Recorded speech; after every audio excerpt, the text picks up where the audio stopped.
October 25, 1506. 2 years into his imprisonment. Medina del Campo, Spain.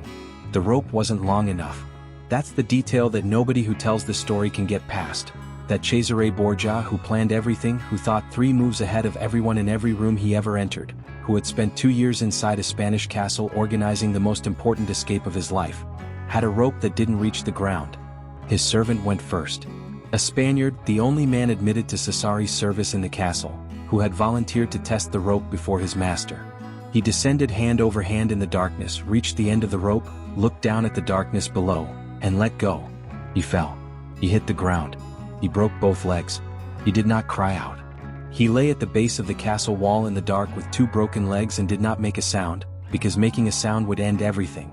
Then Cesare came down. He knew the rope wasn't long enough because his servant's fall had just told him. He came down anyway, hand over hand in the darkness, down the wall of a castle that had never been escaped before, knowing that at some point the rope would end and there would be nothing beneath him but air and stone. He fell. He hit the ground. He injured both shoulders badly enough that a month later, when he was finally well enough to travel, his arms were still wrapped in bandages. He got up. His servant was lying beside him with 2 broken legs, unable to move. Cesare looked at him. He looked at the darkness around the castle walls. He looked at the road north. He ran. Alone. In the dark.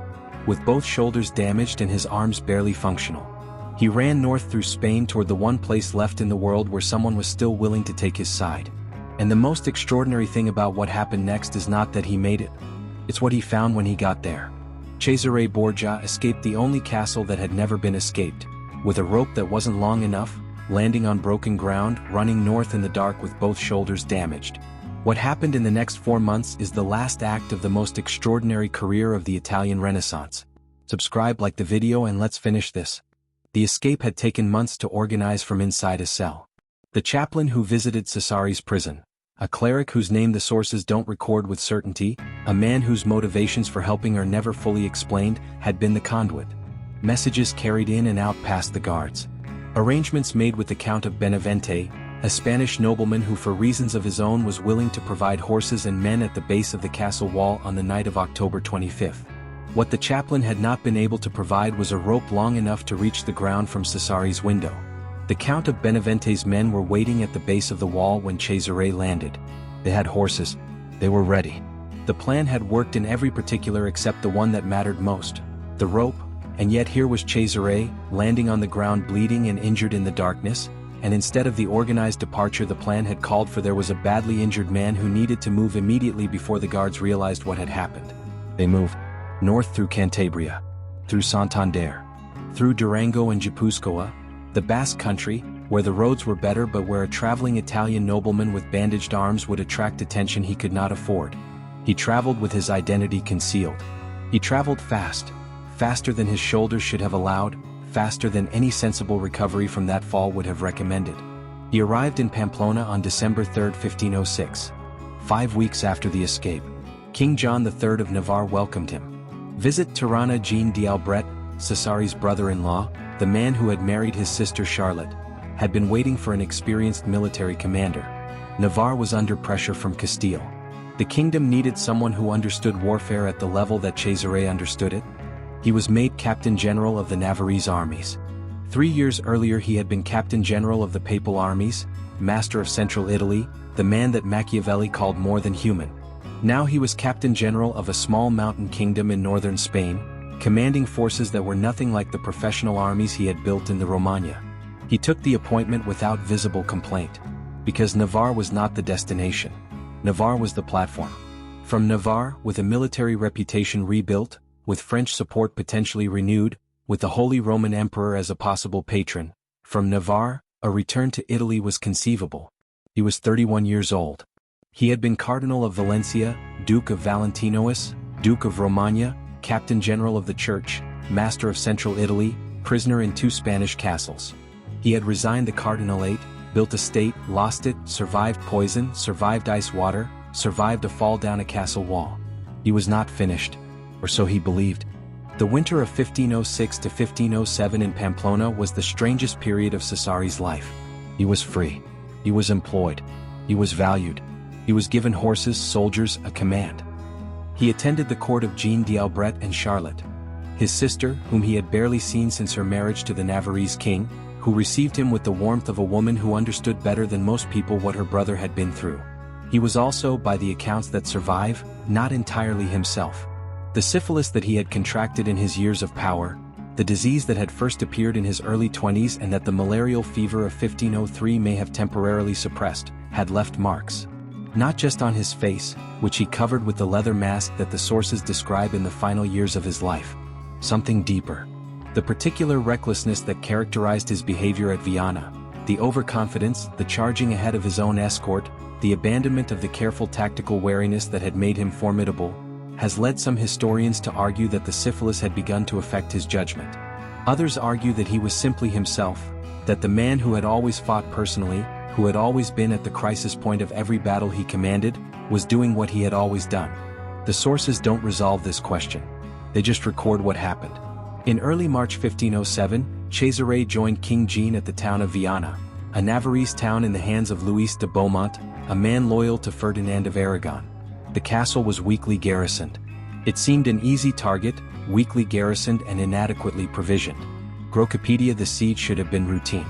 Cesare had taken harder cities with less. He began the siege. March 11, 1507. A storm came in from the northwest in the middle of the night, the kind of sudden torrential downpour that the hills of Navarre produce without warning, that turns roads to mud and reduces visibility to nothing and makes the sensible military decision the same in every situation. Stop moving, wait for morning. Inside the castle of Viana, Luis de Beaumont saw the storm and made a different calculation. His garrison needed food. A convoy of mules had been organized to bring provisions through the Navarrese lines, and the storm was cover. The rain and darkness would hide the movement, the mud would slow any pursuit. De Beaumont was able to get a convoy of mules carrying provisions into the castle under cover of a sudden torrential storm. Grokopedia. The convoy moved. It reached the castle. It delivered its provisions. Then it turned around and began moving back out through the Navarrese lines. Cesare was informed. Everything that happened next took less than 20 minutes. He did not wait for his escort. He did not assess the terrain in the dark and the rain. He did not calculate the odds. He took 70 horsemen and he rode out after the convoy, fast, personally, in the storm, in the dark, in the mud that was making every horse's movement uncertain. He outdistanced his own escort. In his eagerness he far outdistanced his men and the enemy spotted him and ambushed him in a ravine. Grokopedia. 3 soldiers. Garces de Agreda, Pedro de Allo, Jimeno Garces. Men whose names survive in the sources only because of what they were about to do and who they were about to do it to. Men who almost certainly had no idea who the single rider they had cornered in a ravine in the mud and rain actually was. They saw an isolated horseman. They attacked. He received a fatal injury from a spear. He was then stripped of all his luxurious garments, valuables, and a leather mask covering half his face. Encyclopedia.com. When they stripped the mask off and looked at the face beneath it, the face that had been covered in public for years, the face that Machiavelli had spent 3 months trying to read in a lamplight room in Imola, they still didn't know who he was. His killers stripped his armor off and left his naked, blood-stained body with the marks of at least 25 wounds showing he had sold his life dearly. Grokopedia. Luis de Beaumont, when he was told what his men had found in the ravine, was furious at the loss of an exceptionally valuable potential captive for ransom. Grokopedia. Not grief. Not horror. Fury at a missed financial opportunity. That was the end of Cesare Borgia. 31 years old. 25 wounds. A ravine in Navarre. 3 soldiers who didn't know his name. They buried him in the church of Santa Maria in Viana. The tomb was elaborate, marble, carved, the kind of monument that King Jean ordered for a man who had been his captain general and his brother-in-law and whose death he mourned with what the sources describe as genuine grief. The inscription was in Latin. Translated it read, "Here lies in little earth one who was feared by all, who held peace and war in his hand." He stayed there for 50 years. Then the Bishop of Calahorra, a man whose family held a grievance against the Borgias going back decades, the long slow revenge of an institution that operates on a different timescale than individual human lives, had his bones removed from the church. The reasoning was that a man who had resigned the cardinalate had no right to be buried in consecrated ground. His bones were reburied under the street outside. For 400 years people walked over him. In 1953, after what the sources describe as considerable ceremony, he was moved back inside. Not into the church itself, The ecclesiastical authorities would not permit that, but to the ground immediately outside the main door. The slab above him now reads, Cesare Borgia, Generalissimo of the Navarrese and Pontifical Armies, died in the fields of Viana, March 12, 1507. Plain. Factual. The kind of inscription that tells you exactly what happened and nothing about what it meant. Machiavelli heard about Viana and Florence. He was 47 years old when he finished The Prince in 1513, 6 years after Cesare's death, 10 years after Senigallia, 11 years after those 3 months in Imola. He had been imprisoned himself by then, tortured on the Strappado by the Medici when they returned to power and found his name on a list of suspected conspirators. He had been released, retired to his farm outside Florence, and was spending his evenings writing the book that the 3 months in Imola had made inevitable.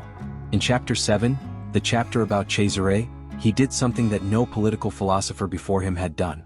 He looked at a man who had failed completely, who had lost everything he built, been imprisoned, escaped, and died in a ditch in Navarre. And he said, this man was right. Not right in the sense of morally correct. Right in the sense of having understood something true about how power works, the violence, the calculation, the management of fear, the necessity of being both lion and fox, and having applied that understanding with a consistency and precision that no one else of his era had matched. The failure, Machiavelli argued, was not Cesare's. The failure was Fortuna's. The luck that had given him Alexander VI as a father had taken Alexander VI away at the worst possible moment. The virtue, the capacity, the intelligence, the will, was real and was Cesare's and was not diminished by the outcome. This distinction, between virtue and fortuna, between what a man can control and what he cannot, is the philosophical heart of the prince. And Machiavelli put Cesare Borgia at its center not despite his failure but because of it. Because the failure was the proof. A man of lesser capacity would have been destroyed by any one of the crises Cesare navigated. He was not destroyed by any of them individually. He was destroyed by their combination, by the simultaneous collapse of his father's life and his own health at the one moment when he could not afford either. By the election of the one pope who could not be managed. By a storm in Navarre and 3 soldiers in a ravine who didn't know his name. None of that was his fault. None of that diminishes what he was. Machiavelli understood this better than anyone who had watched Cesare from a distance, because Machiavelli had been in the room. He had sat across from that face in Imola and watched it give nothing away. He had heard the violin string through the wall in Senigallia. He had written, on the last night of 1502, that the men in the next room would not be alive by morning, and been right. He had seen what the man could do when fortune cooperated. And so when fortune stopped cooperating, when the dinner party and the dying pope and the broken conclave and the rope that wasn't long enough and the storm in Navarre all accumulated into the specific shape of Cesare Borgia's end, Machiavelli did not conclude that the man had been wrong. He concluded that the world had been unfair. And he wrote a book about what to do about that. The book was banned by the Catholic Church in 1559. It has never been out of print since. Cesare Borgia died in a ravine in Navarre, unrecognized, stripped naked in the mud and rain. The idea he gave Machiavelli is still alive.